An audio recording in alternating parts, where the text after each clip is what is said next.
Hi friends, so this is my discussion post for Module 3 in response to the United States is one of the healthiest nations in the world, yet nearly 15% of the people in this country are officially counted as living in poverty. From a social welfare perspective, briefly explain how this can be. What are the social implications of this economic imbalance? The first example I'd like to use is the fact that minimum wage has not changed in the past 13 years. Despite having a national or global pandemic and several people being put out of jobs, the discussion of the minimum wage being increased has happened, but has yet to happen. So, and with all the inflation going on, the government has not raised the federal minimum wage. Also, the second example I would like to use is the transition from AFDC to TANF. And this greatly increased our poverty level because it had several restrictions put on it that made it unobtainable for people living in poverty. Only the people in the most desperate situations were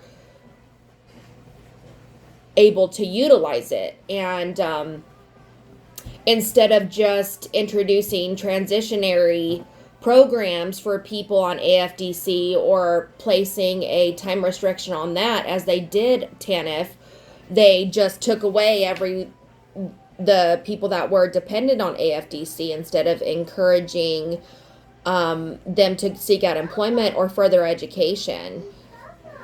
The TANF program does help with subsidized childcare, but it's very limited on the facilities and people that can be paid by that program.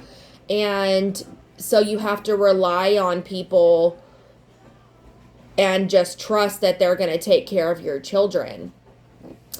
On a personal note, I had to utilize TANF when I had my son 10 years ago. I was homeless, and I had to quit my job at 8 months pregnant because I had a high risk pregnancy, and my son was in the hospital for an additional 10 days due to medical issues.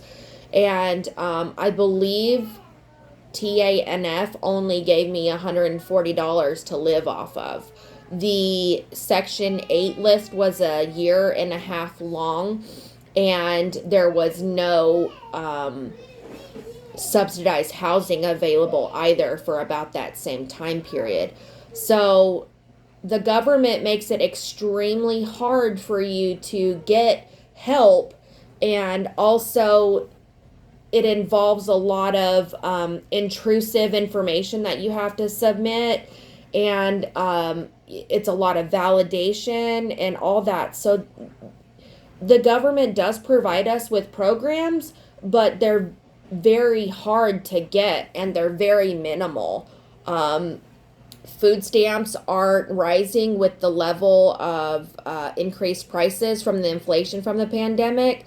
So there's several modern examples that we can see that